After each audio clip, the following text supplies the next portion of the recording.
माता के साथियों, आशा करती हूँ आप सभी को स्वस्थ तंदुरुस्त होंगे और नवरात्रि की तैयारी में लगे हुए होंगे और आने वाली नवरात्रि का आप लोगों को बहुत बहुत शुभकामनाएं हों।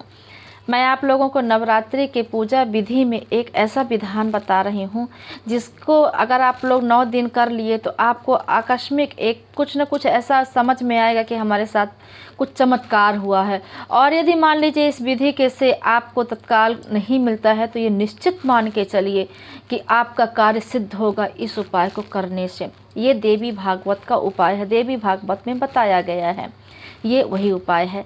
जैसा कि हम लोग राम राम लिखते हैं, बेलपत्री में राम लिखते हैं, ओम नमः शिवाय लिखते हैं, ओम लिखते हैं, या फिर बहुत लोग उसमें सिर्फ चंदन का टीका लगा देते हैं तीनों पत्तियों में, वो उसी तरह से ये उपाय है। तो जैसे हम लोग बेलपत्री में राम राम लिखते हैं उसी तरह से आप बेलपत्र लीजिए, 5 लीजिए, 11 लीजिए, 21 लीजिए, 108 लीजिए, नहीं मिलता तो एक ही बेलपत्र ले लीजिए। माता को स्नान ध्यान कराइए, श्रृंगार कराइए, भोग लगाइए। फिर उसके बाद जब हम लोग थोड़ी देर पूजा करने के बाद इस तरह से विधान करके और पैर पड़े और माता से बोले मैया मेरा ऐसा ऐसा काम है, सब पूरा कर दो और चलते बने, ऐसा नहीं करना चाहिए। इसीलिए कार्य सिद्ध नहीं होता है। कहेंगे कि हमने तो बहुत पूजा करी, इतना तप किया, लेकिन हमारा कोई कार्य सिद्ध नहीं हुआ, इसलिए कि आपने उस कार्य सिद्ध होने के लिए समय नहीं दिया। आप बस आए और जो ड्यूटी सा रहता है कि हमने हवाए धोवाए, भोग लगाए, अगरबत्ती धूप दीप जलाए, प्रणाम किए और लंबा चौड़ा लिस्ट भगवान को बता दिए और चल दिए। और फिर जब नहीं पूरा हुआ तो हम तो इतना पूजा कर अब करेंगे ही नहीं, भगवान पूरा करता ही नहीं तो अब करेंगे ही नहीं। नहीं, ऐसा नहीं होता है। कार्य को सिद्ध करने के लिए थोड़ा सा मन में धीरज संतुलन बनाना चाहिए और उस कार्य की जो हमको सिद्ध करना है उसके लिए मतलब हमेशा लगे रहना चाहिए, लगातार लगे रहना चाहिए। और ऐसा कभी नहीं होता है कि यदि आप भगवान के शरण गए हैं और आपका वहाँ अनिष्ट हो जाए, ऐसा हो ही नहीं सकता है, कभी नहीं हो सकता। इसलिए कोई भी कार्य करें तो उसे लगन से करें और खूब समय तक करते रहें जब तक आपका कार्य सिद्ध ना हो जाए। और जो भी ये देवी पुराण है, भागवत है, इसमें जो भी कुछ लिखा गया है वो अशुद्ध नहीं हो सकता है, उसे सिद्ध होना ही है और होके ही रहेगा। इसलिए कोई भी कार्य करें, चाहे वो दीप जलाएं या बेलपत्र चढ़ाएं, अक्षत चढ़ाएं, जो भी करें वो नियम से हमेशा करते ही रहें। तो बेलपत्र ले लीजिए, आपको बताया पहले ही 5, 11, 21, 108 नहीं मिले तो एक बेलपत्र ही ले लीजिए। और ये जो सिंदूर होता है, जो हनुमान छाप सिंदूर होता है, जो बिहारी लोगों के यहाँ चलता है, बिहार वाला सिंदूर होता है, असल में सिंदूर वही है। लाल वाले सिंदूर को कुमकुम कहते हैं। तो जो सिंदूर होता है वो वही बिहार में जो लगाया जाता है, हनुमान छाप सिंदूर, उसे सिंदूर कहते हैं। उसको ले लीजिए और हो सके तो हथेली में थोड़ा सा रख लीजिए और पंचपात्र से या किसी कुसा से या फूल से थोड़ा सा उसमें जल डाल लीजिए। अगर आपको 5 और 1 लिखना है, 1 बेलपत्र में 5, बेलपत्र में 11, तो इतने में आप इतना कर सकते हैं हथेली में। और अगर आपको 108 लिखना है, 51 लिखना है, तो फिर आप छोटी सी कटोरी बना लीजिए और कटोरी में थोड़ा सा सिंदूर रख लीजिए, उसमें थोड़ा सा जल डाल लीजिए, गंगा जल डाल लीजिए, मतलब 2 में से कोई भी एक चीज़, नहीं मिलता तो जल डाल लीजिए और उसको थोड़ा सा ऐसे गीला करके, और जैसे हम राम राम लिखते हैं उसी तरह आप तीनों पत्तों में हीम लिखिए। हीम जैसे हा होता है, हा का पैर तोड़ते हैं ऊपर बिंदी करके और एक मात्रा चढ़ा के एक बिंदी लगाते हैं, उसे कहते हैं हीम। हीम कहने से माता बहुत प्रसन्न होती है।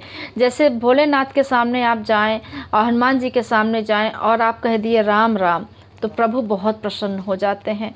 राम जी के मंदिर में आप जाके बोल दीजिए भगवान जय भोलेनाथ, ओम नमः शिवाय, हर हर महादेव, तो भगवान राम या विष्णु या कृष्ण भगवान बहुत प्रसन्न हो जाते हैं।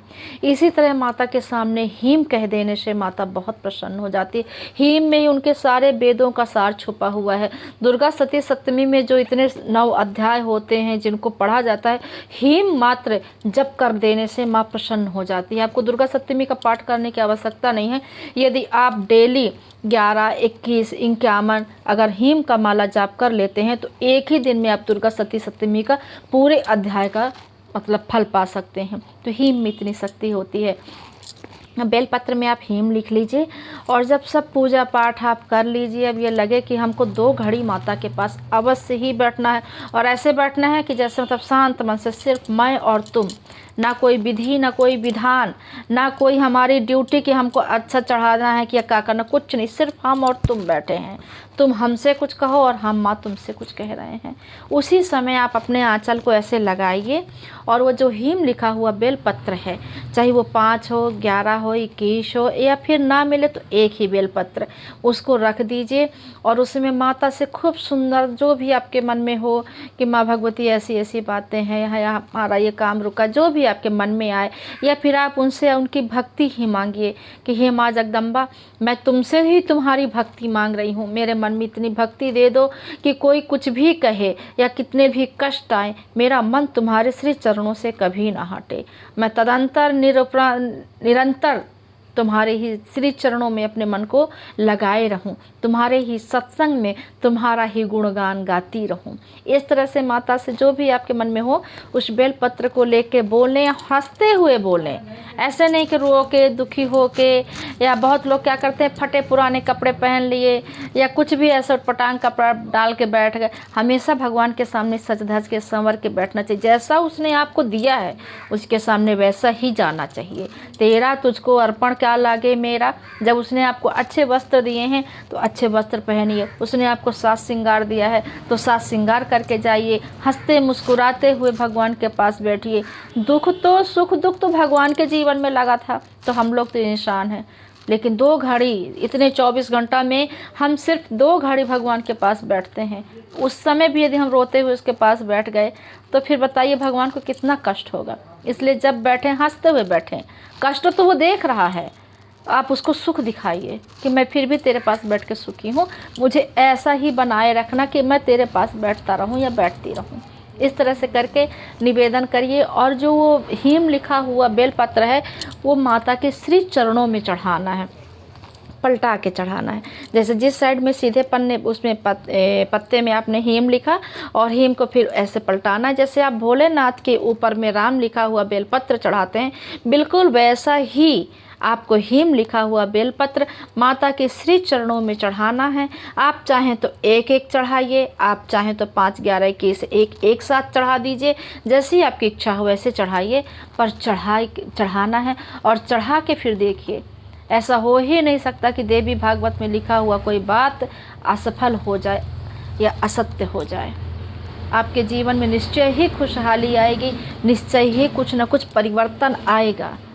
ये आप करके देखिए और फिर आप कहेंगे कि हाँ, हमें कितनी अच्छी बात पता चली, कितनी अच्छी जानकारी मिली है।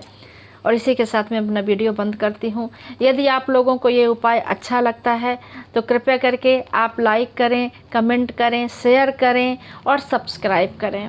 अपनी बात या पूजा की विधि हो, आप हो, हम हो, यदि आपको कोई चीज़ की जानकारी है कि ऐसा करने से कुछ अच्छा होता है या कुछ हमें विधि विधान पता है कि ऐसा विधान होता है पूजा में, तो आप कमेंट के द्वारा मुझे ज़रूर बताइएगा और मैं पूरी तरह से कोशिश करूँगी कि आपकी बात को आपके तरीके से वीडियो में रख सकूँ।